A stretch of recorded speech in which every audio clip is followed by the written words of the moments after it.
The broadcast is now starting. All attendees are in listen-only mode. Hello everyone, and welcome to our newest webinar with Enrich Lopez and Stéphane Hamel. It's entitled KPIs, Dashboards, and Metrics, Oh My. For those who don't know us, Enrich Lopez has spent the last 4 years as a search engine optimizer working with well-known companies throughout the globe. His specialization is international SEO and SEO for large sites. And yes, currently, Annie organizes or co-organizes the Vancouver SEM Meetup Group and is an SEO manager at Cardinal Path. Stéphane, someone who needs little introduction, has nearly 20 years of experience empowering individuals and organizations to analyze and optimize their online channels. Developer of WASP and the online analytics maturity model, he currently works at Cardinal Path as the Director of Strategic Services. For those who haven't been here before, the way our webinars work is that if you have any questions, you can answer them in the questions pane on the GoToMeeting panel. I'll take all questions, and at the end of the webinar, ask them to Annie and Stéphane. Without further ado, I'm going to hand this over to them.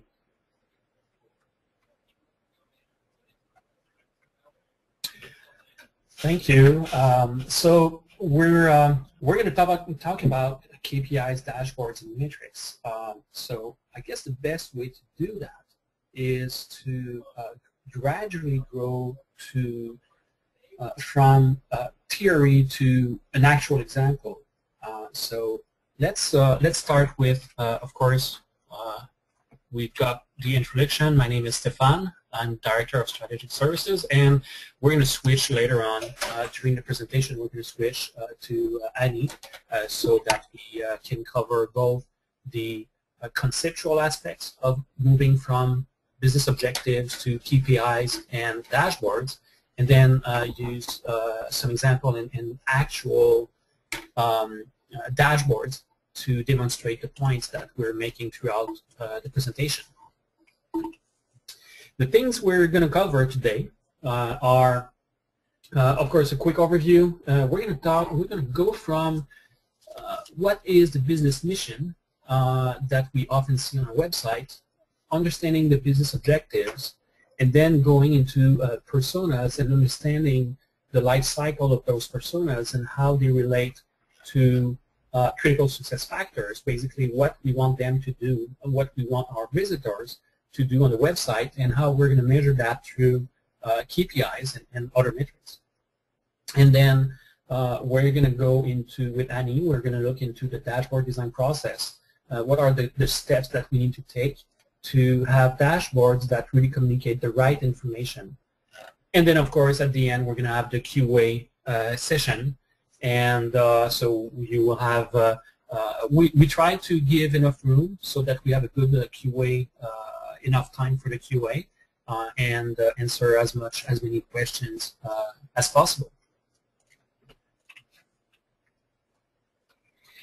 So we thought one of the best way to convey what we want to communicate and what we want to show you today might be to use an actual example from a client that we're working with called One Drop, which is a nonprofit organization founded by Cirque du Soleil founder. So the mission for One Drop is water for all and all for water. So I'm going to simply use some of those examples to highlight some of the points that we want to make today.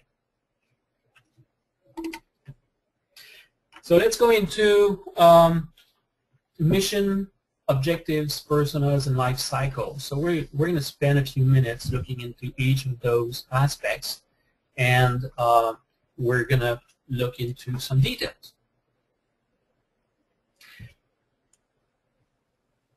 Almost every site, when you go into their About page, you're going to see something like About Us, or in that case, who we are and mission and values.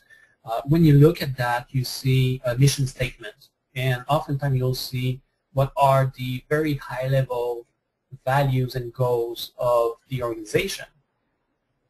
So in that case, like as I mentioned, it's water for all and all for water. So it's a very simple mission statement, a very simple value that the the organization is trying to put forward.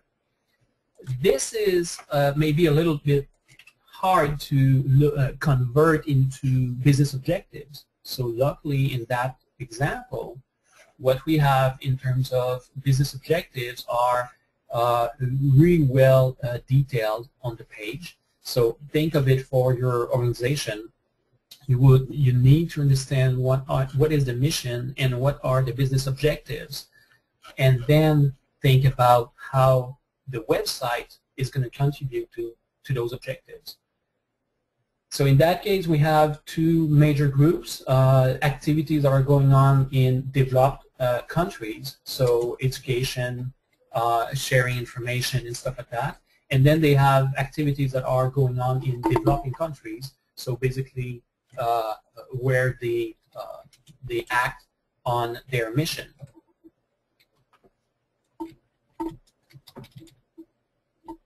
So the point here is, how do we go from mission, goals and values to business objectives? And notice now, actually I'm not talking about web objectives, I'm really talking about business objectives, because if we want to have really meaningful KPIs and a dashboard that really communicate the right information to our stakeholders, we need to think in business terms.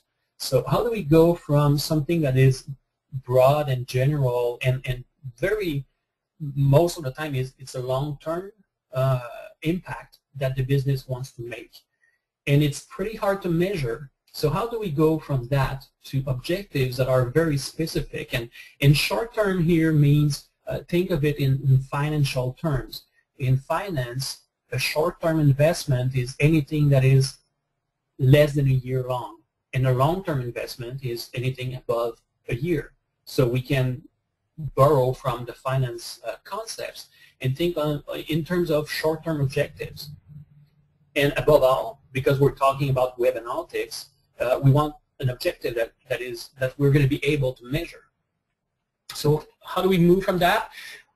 The challenge is, and probably a lot of you listening right now have heard about SMART objectives. And usually when I do workshops and when I talk about that with our clients, we tend to nod and say, oh yes, we know what are SMART objectives.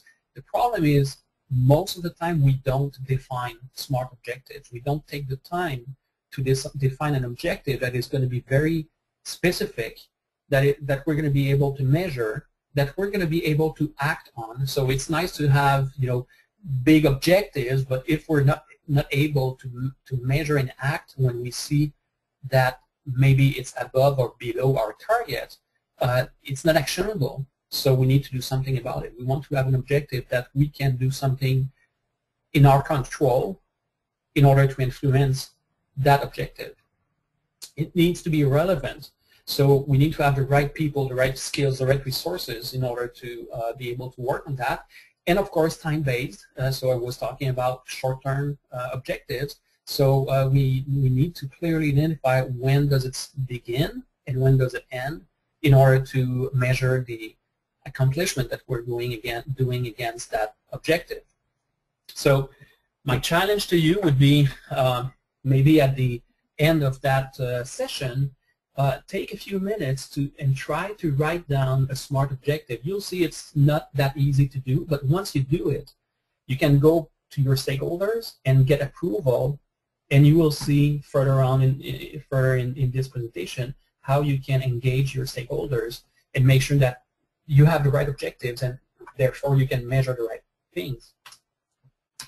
So back to our little example, we have a business objective for OneDrop. So without going into many details, let's take one of their projects, Project Honduras, where they want to provide water and food security. We see that the time span is 2008 to 2014, so it's a pretty long project, and there's a number of activities that relates to that project. How do we go from that, which is really a business objective, how do we relate with the web and with social media and whatever else online, how do we contribute to that business objective? So we have different possibilities. Would increased visits to the website contribute in any way to that objective? Probably not. What about having, more Facebook fans and people doing likes on that business objective? Would it really contribute to the ability for OneDrop to work, to accomplish, to have a success in their objective? Probably not. What about other social media activities, providing information on the website, having people subscribe to the newsletter? Those are all interesting things, but they don't really contribute directly to the bottom line, to the business objective.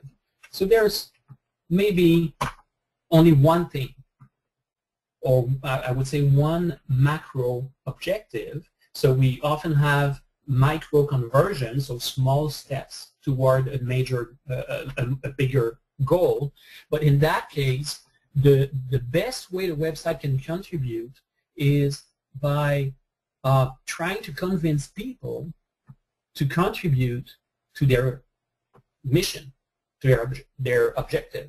So it's really having the website in terms of macro conversion. And then, of course, I'm using a nonprofit organization in that example, but think of your own organization. If you are selling cars, ultimately you want people to buy more cars. If you're selling online or not, you need to relate your KPIs to the bottom line of the business. I'm not sure, I don't think higher level management really cares about the number of followers you have on Twitter, or they probably don't really care about the number of visits you have on your website. What they care about is how many people are going to purchase whatever you're selling, service, product, or something else. So always make sure that you speak the business language. So one way to relate the web to the business objective would be maybe having a smart objective like this one. By the end of 2011, individual contributions received online will have increased by a certain amount, resulting in a number of additional revenues in FY11.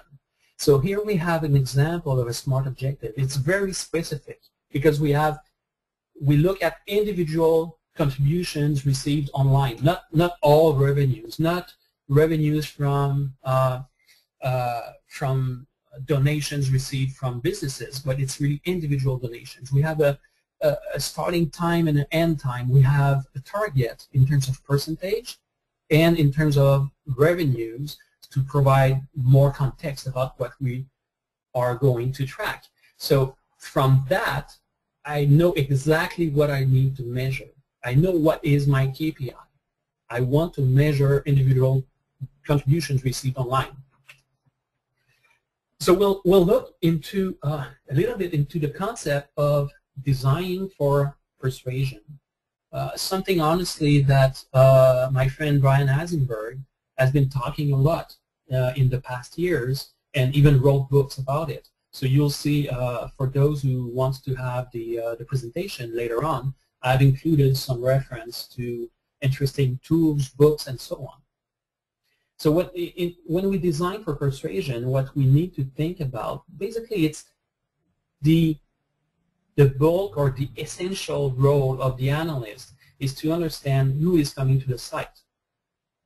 What are people trying to accomplish when they come to the site? They don't just stumble on our site. They come in with a very specific intent.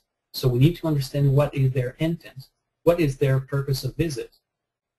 And the last question we want to ask is were they successful in doing so? If they came to make a contribution, were they able to do it?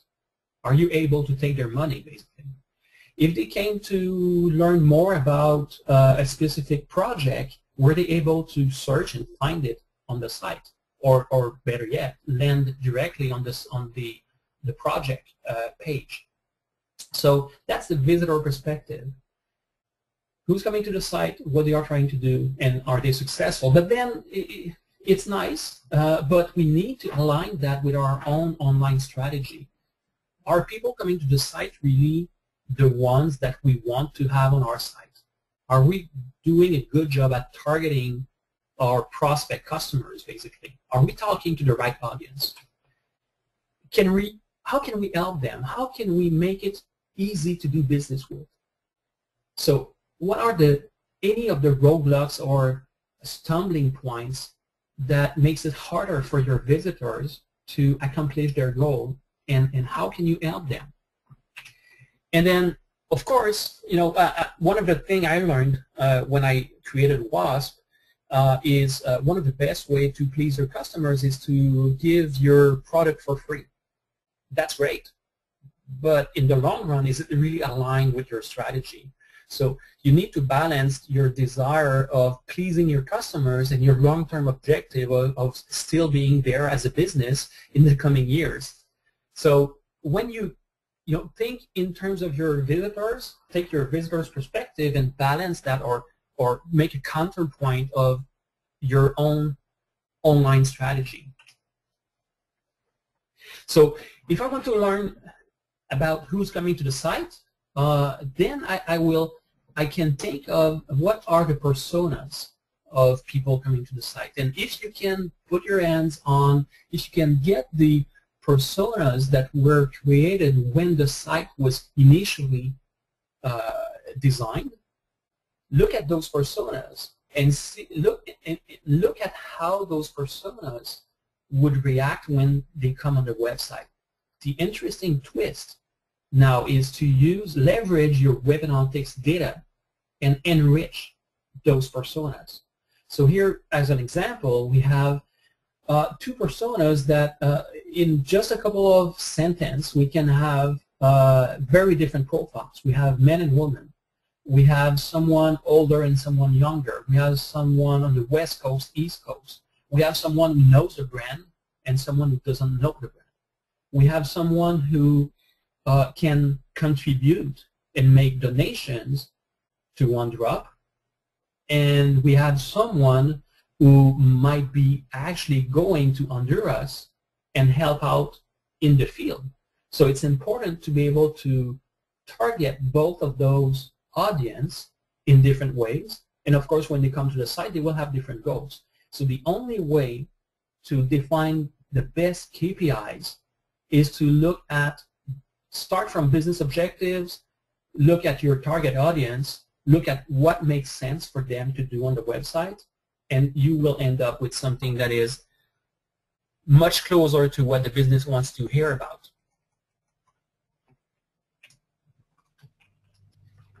So the next step is, okay, I know who I'm talking to, I know what they want to do, so now I'm going to take each of those personas and think about the activities that they want to do on the website. So let's take Robert Smith as my persona.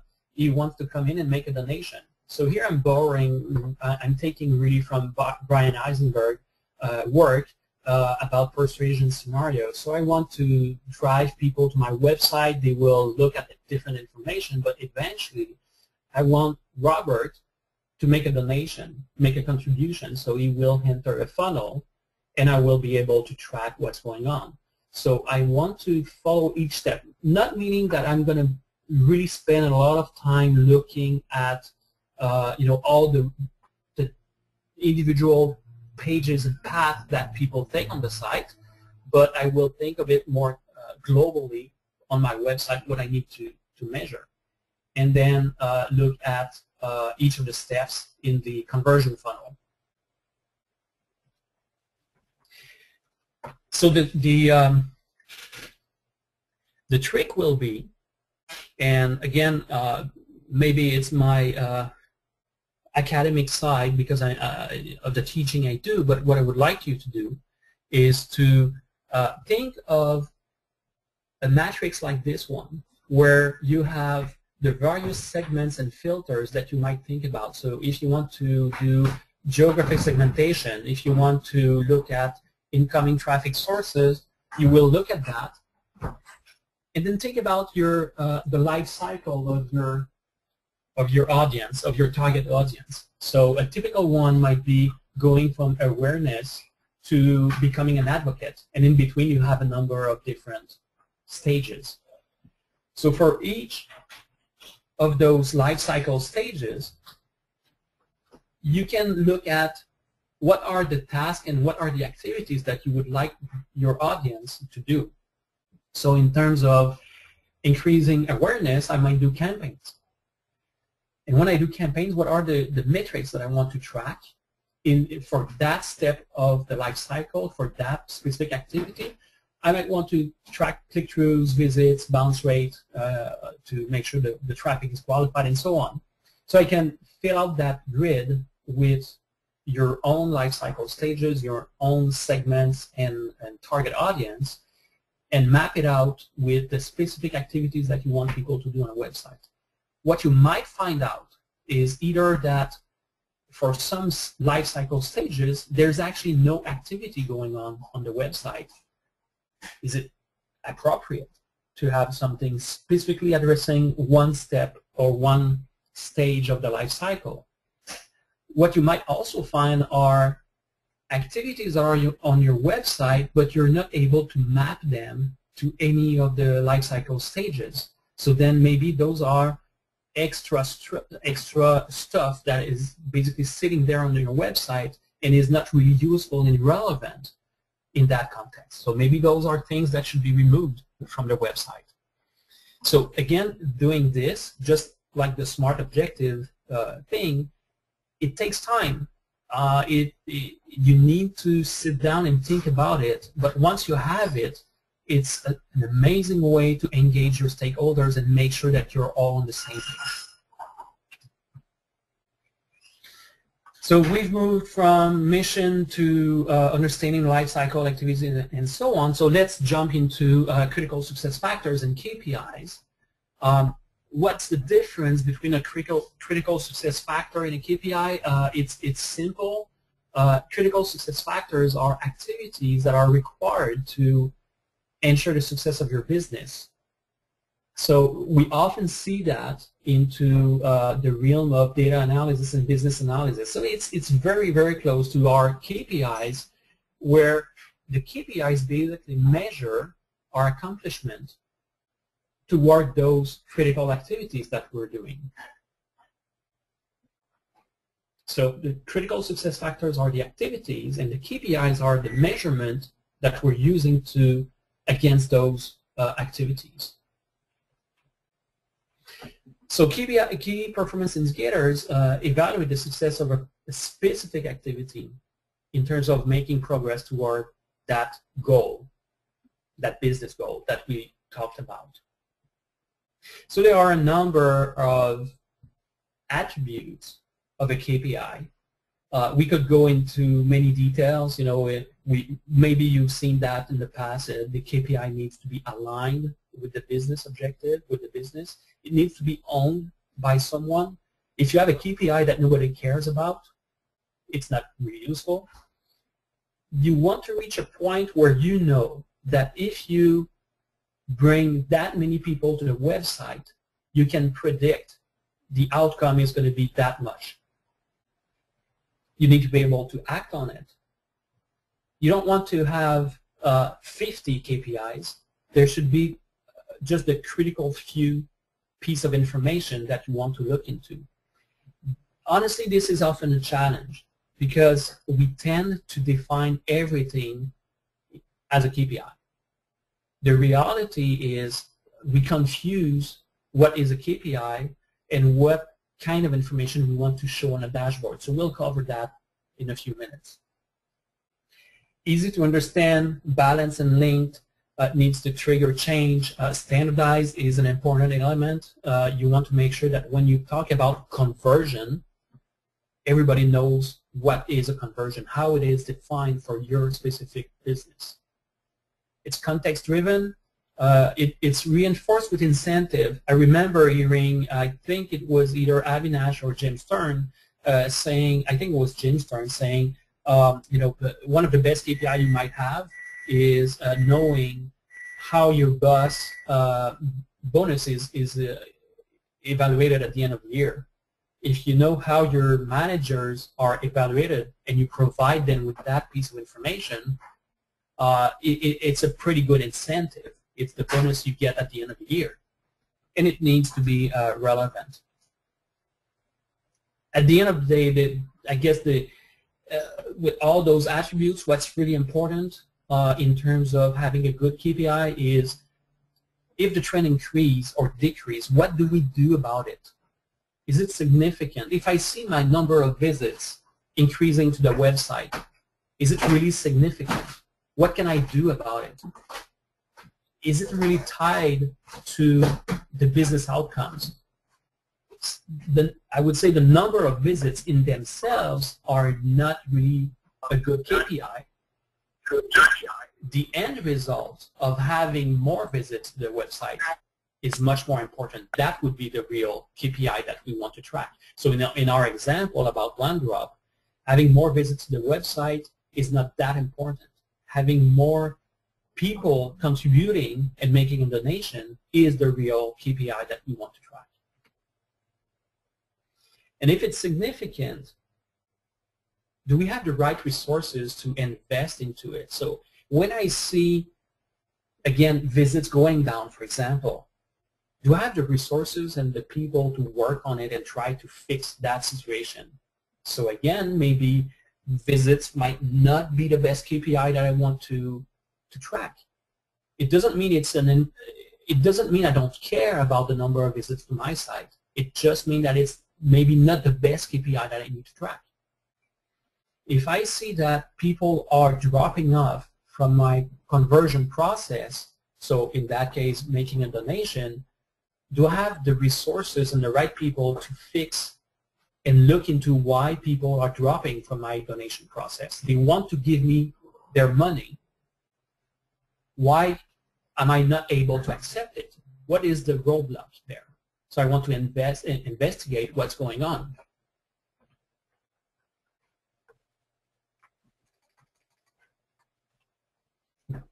So there are three types of information that I will look into. There are key result indicators, things that are, I would say, day-to-day information that I want to track. There are performance indicators like how much I have increased sales, or how am I doing on campaigns that I'm running. And then there are key performance indicators, the real one. Key performance indicators are things that basically from any level within the organization, people will care about those information, that metric. So this is borrowed from a book called Key Performance Indicators from David Parmenter. Actually, he wrote several books on KPIs and dashboards. So those are a good reference to look into. And what he's saying basically is we're confusing what is really a key performance indicator versus other information that we want to track. So if my website is not available, I can guarantee you that everybody in the organization is going to care about that, typically. If my website is too slow, I will not be able to convert anyone. If it's not available, of course, nobody is going to convert. If there are long delays, let's say I'm an e-commerce website and I accept orders online. If there's the delay for delivery is too long, my customers won't be happy. I'm going to lose sales, and everything is going to, fall back from that. So that one could be a good KPI in that case. It doesn't mean I will not track, online conversions in terms of sales and sales dollars and how many sales how many individual orders I took and stuff like that. It just means that this piece of information, delay in delivery, for example, or resolution on first touch, if you have a call center, or if you have a knowledge base for customer service on your website, resolution on first touch might be a very good KPI to track. So again, another task for you. From Key Performance Indicators from David Parmenter, there's a nice worksheet where basically you need to fill out what is the name of the KPI, what is the description, what is the objective, and several, I would say, metadata about your key performance indicator that will allow you to make sure that you have, first you have the right KPI, you have the right definition of your KPI, and because you have things like who's the sponsor, who's the initiator, who are the stakeholders who really care about knowing about this, the evolution of this KPI, you can again take that and go to your business stakeholders and your colleagues and make sure that everyone is on the same page, and you're going to have a fantastic KPI to work on. One of the other things also that you want to define or include when you define your KPI is what is going to be the data source for that information. Is it going to be like Google Analytics sales figures or your Web Analytics sales number, or is it going to be your back office sales system telling you what is the actual sales volume for your website? So knowing the source of information, who has the truth about that metric. And now we're going to switch to Annie, who's going to handle the dashboard design process. And after that, we're going to conclude and have enough time for the QA session. Hi, everybody. I guess you can hear me. Okay, so we are going to jump on the design process of a dashboard. And let's just start with defining what a dashboard is. So we have a pretty nice definition from Stephen Few. Dashboard is a visual display of the most important information needed to achieve one or more objectives, which fits entirely on a single computer screen. We will come back to that point later. So it can be monitored at a glance. But I like more shorter definitions in general. So visual business intelligence for enlightening analysis and communications. Communication is the definition I like most. So why we need a dashboard? Why we should be using a dashboard? Three main points. Usually web analytics solutions, Omniture Site Catalyst, Google Analytics or any other, they don't really know the objectives of your business. And as Stéphane was explaining, every business is different, and even inside the same company, depends on who is going to take a look at the dashboard. What we need to communicate is different. So the solutions are not providing the right, I providing the data, but not the right way to show this data and make this data talk and jump.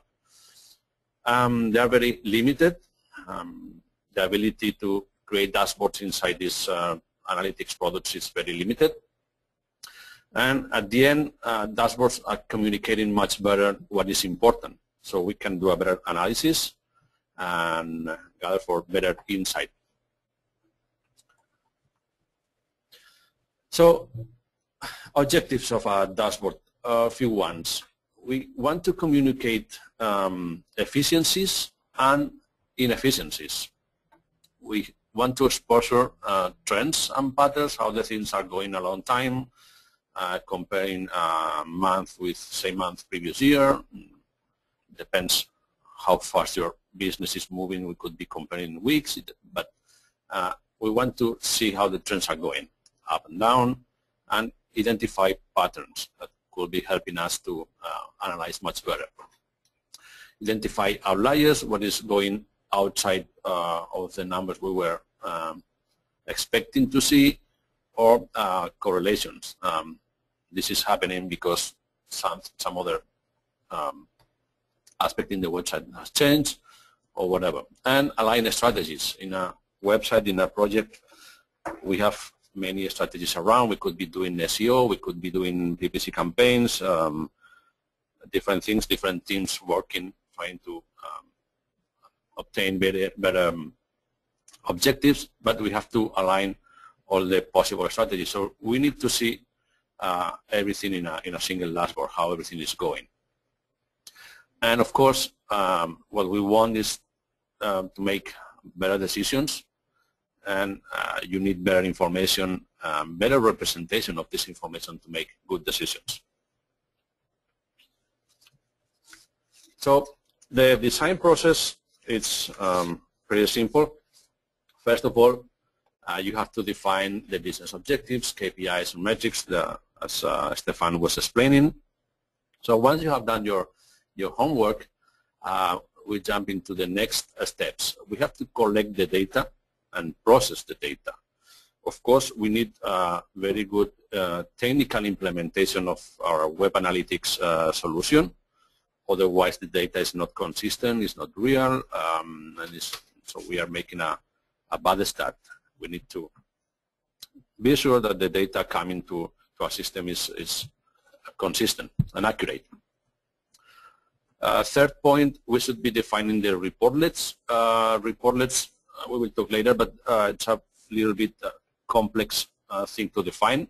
But we are talking about charts, tables, numbers, labels, and any other element we could be having in the dashboard. Then we will need to mock up. We will need to start designing our dashboard, move the design to a real dashboard in Excel, and test with real data. Otherwise, things could be moving and breaking the nice design we're going to have in our dashboard. So collecting the data, we have several options, from manual exporting data from different applications like Facebook, YouTube, all these tools, all these websites are offering somehow a way to export the data. Sometimes it's just a CSV. Or we have more sophisticated tools like Google Analytics API, and we can play around. We have plugins for Excel that you can implement in your Excel, helping you to get the data from Google Analytics, for example. We have a couple of those, Next Analytics and Excellent Analytics. We have web-based options like ShufflePoint. We are going to use a web-based application to connect to your analytics tool and get the data you need, create the queries, and get the data you need. Or we have desktop applications like Analytics Canvas. So there's quite a lot of offers out there in the market. You should be trying and test the way some of those and guess which is the one you like most. So reportlets. I don't have a better definition, but I would call that like informational units. For example, we have in the left area of the screen, we have a combination of labeled visits to donation. We have some numbers. We are comparing to the previous month. We are comparing to the same month previous year, and we have a chart, a line to see the trend, how it's going, performing. This metric is performing across time in a year, for example. So all these elements combined could be considered like a reportlet. There is a very good book about that from Stephen Few, again, Information Dashboard Design, and we recommend you to take a look at the book. So, okay, we have everything in place. We know what we're going to be including in this Excel. We know what is important to show the more relevant elements. So at some point we have to start designing the dashboard. You can use tools like Balsamiq Mockups. It's an online tool making things easier to design the dashboard. I'm one of those that like to grab a piece of paper and a pencil and do it by hand. It's up to you. The more you do, the more fastest and easier you will be doing your dashboards. So once we have the design, we are going to move that to Excel. sometimes programs like Inkscape or any other design, software design, it's also valid. You can have a collection of reportlets created like a library. You can play around. I usually recommend Inkscape to create the mockups. It's because it's free, it's open source, and it's a feature I like. Is you can create a chart in Excel and you copy and paste directly into Inkscape. So you can, at the end of the day, you can have your own library of charts and reportlets. So once you have the design created, anyhow, you can export this as an image. You can lay over the image a layer of white color with some transparency, so everything is fade out a little bit, and you open the Excel. You format the page in Excel, horizontal, vertical, or maybe not related to a page size, but the mockup, the image you have from your mockup can be included like a background.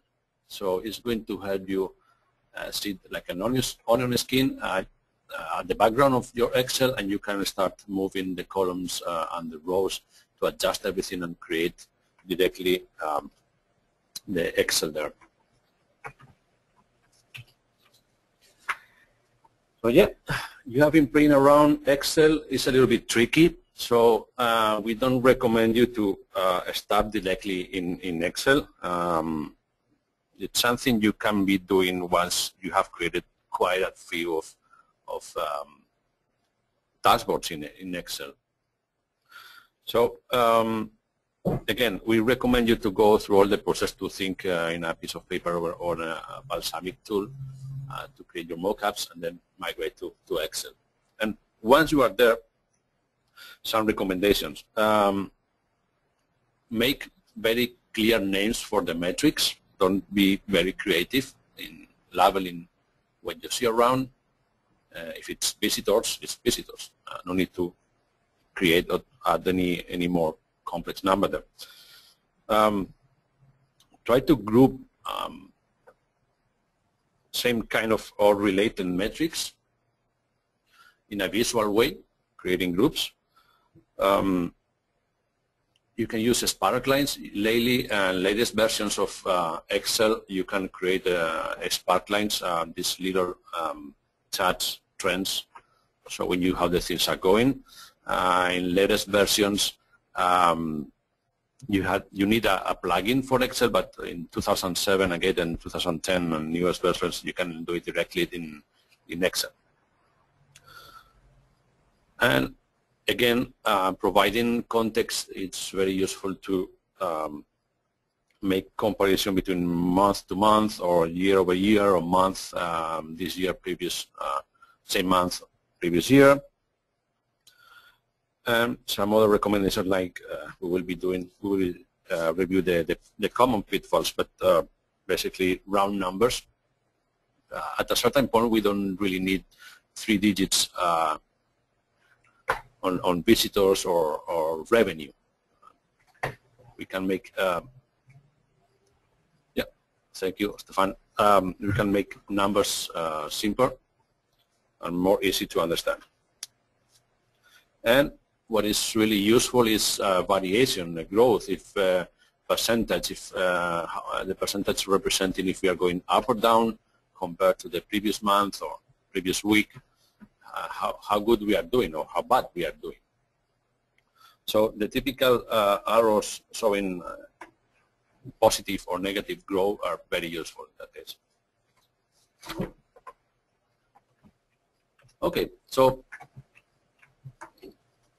what are the most common pitfalls when you are designing a dashboard? At the bottom of the slide, you will there is a link to a PDF you can download, again made by Stephen Few, with much better explanations of the ones I'm going to give you today, but we will go over them anyway. Exceeding the boundaries of a single screen. I'm not completely agree with that. Sometimes you need the dashboards to be printed. I guess you all went to the kind of situation where you have a meeting in a ballroom and you have no computers there and you have to print the dashboard to give a copy to everybody in their room. So sometimes it's really needed to have a dashboard you can print, so it's really difficult to have everything crammed in a single page. So you have to evaluate if you really need to print or not the dashboard. Supplying inadequate context for the data, that's really important. We can say, okay, we have 1,206 visits, but what this means to me? Probably nothing. I need some more context. I need to tell whoever is taking a look at the dashboard if this is monthly, weekly, or how is this changing across time. So context is everything in the dashboard. Excessive detail of precision, it's what we were talking about, rounding numbers, for example. Or like in the pie chart you see in the bottom right, we can see so many small pieces of this pie chart that at the end is not telling me a lot of what is happening here.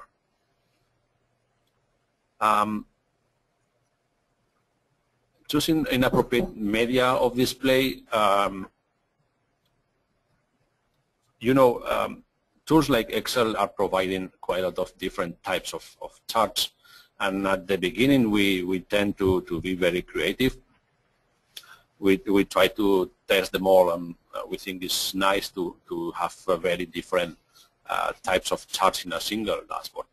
And what the result at the end is we have, like I like to call a Lady Gaga dashboard, colorful, with tons of different backgrounds, and it's not achieving the first goal to communicate clearly what we want to communicate there. So introducing meaningless validity, it's again in a single dashboard. I don't want to have tons of different charts and elements floating around, distracting me of what is important there.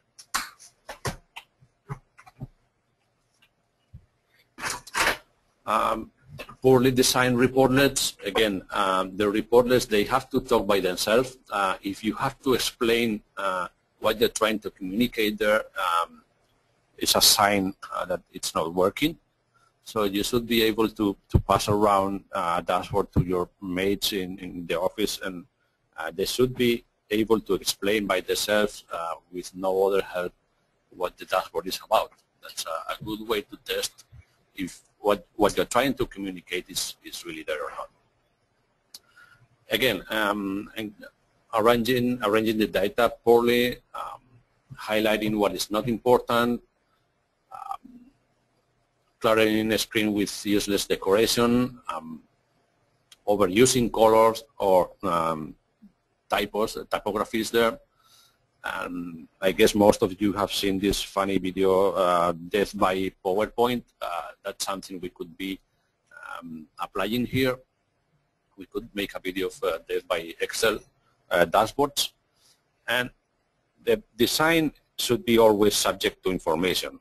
We want a very nice design Excel dashboard, but we have to keep design at the level that is not going to interfere with the information. Basically, that's it.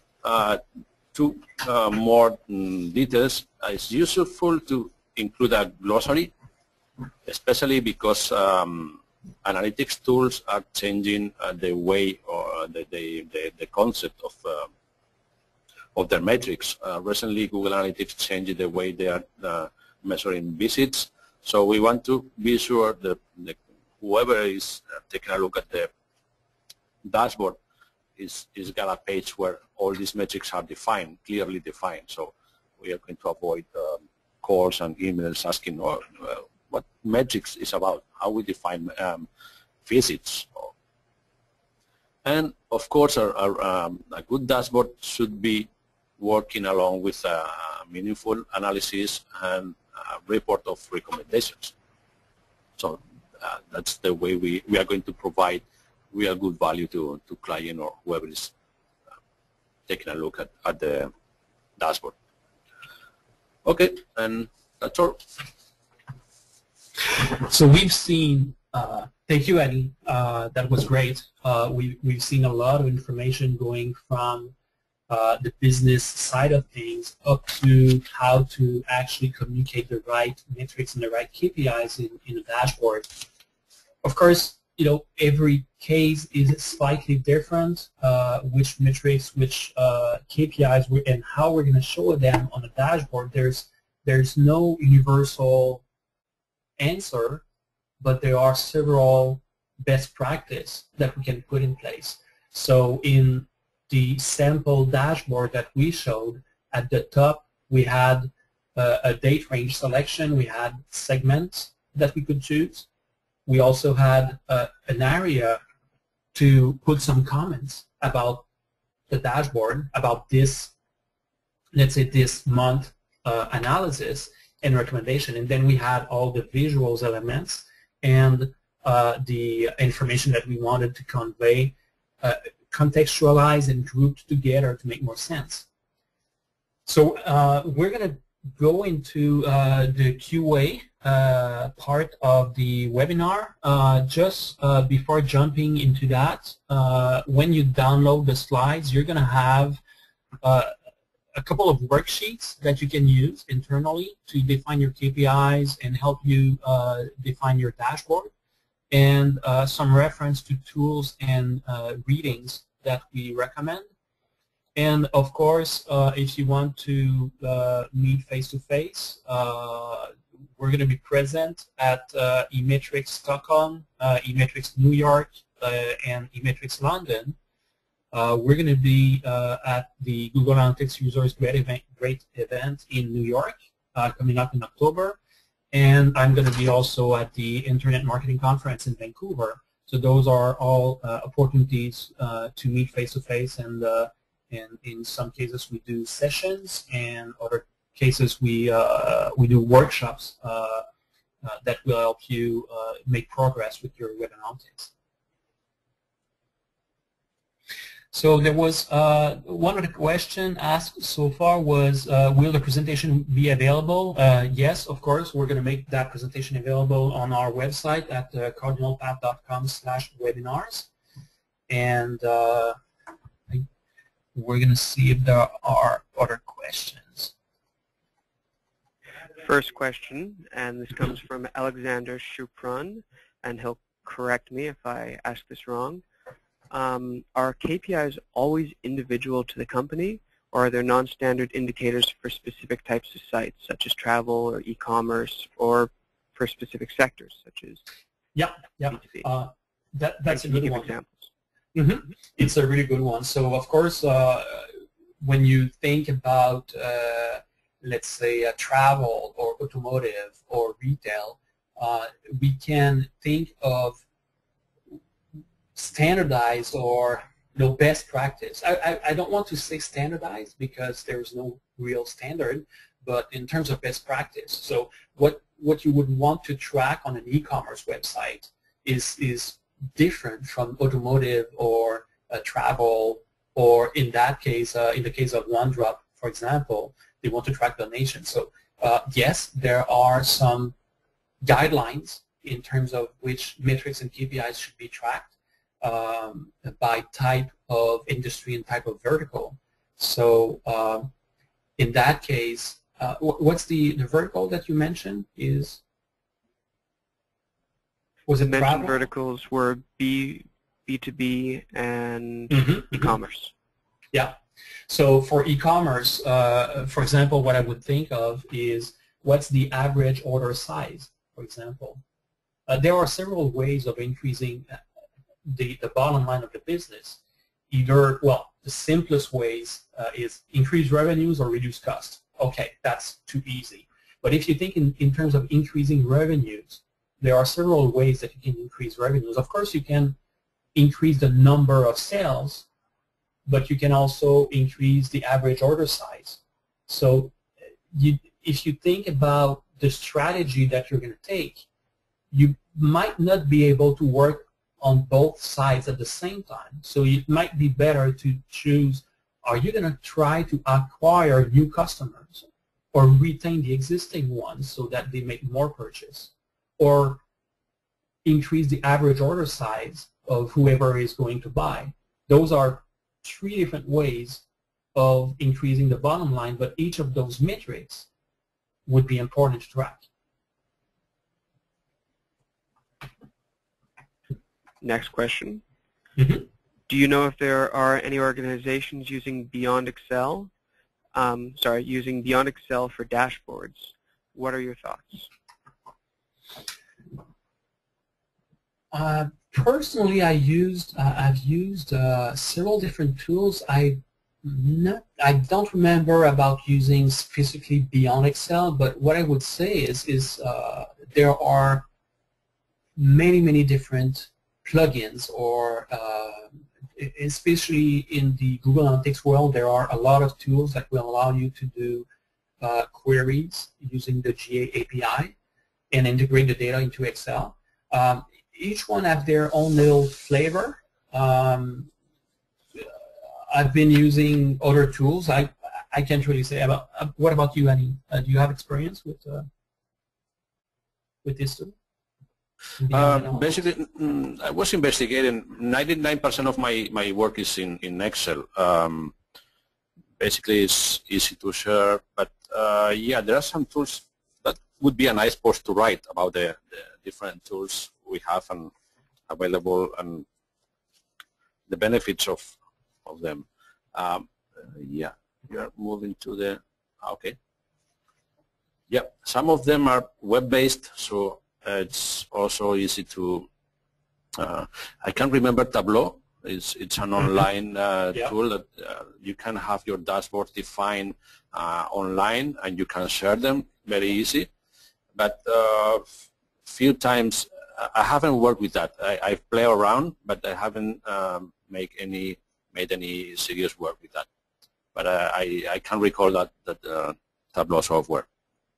Usually it's in large companies because it tends to be more expensive, of course.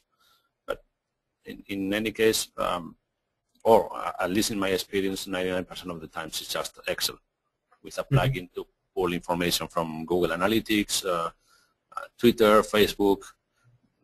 Because another of the extra problems or headaches we usually have is how to merge data from different origins, like Twitter or Facebook, if social media is part of the equation. I think you make an interesting point. Oftentimes what I see is organizations try to jump right into developing a very fancy and good-looking dashboard and automate everything. And my approach is basically to say, you know what, maybe in the first couple of months you're going to have to copy and paste the data, and that's perfectly fine because you're gonna want to make some tweaks and adjustments to your dashboard, and sometimes it's a lot easier to just copy and paste the data, and that works. Yeah, and sometimes what is happening, especially if you do not. If you're not doing a great job in defining the business objectives, and Stéphane, quite sure he went through that many times. After a couple of months, the client is coming and say, okay, I want to include a new metric or KPI in the dashboard. So that's telling you that something went wrong at the beginning where you were defining the real good KPIs or metrics, or you did a great job, but you didn't explain to client good enough for them to understand what's important about the KPI. So a big part of our daily work is evangelize and explain to clients how this is working. Yeah, absolutely. And that reinforced the need to go through, yes, it's more work at the beginning, but you're going to save in the long run. Use the worksheet to define a KPI, and typically if you do that, you're going to reduce the headaches in the future. Yeah. just helping everybody focus on what's important. Yep. So are there any other questions? I'm not seeing any more questions on here. Let's give a couple of minutes for anyone who's still maybe half a minute for anyone who's still writing. And if there's nothing else, I think we can end this.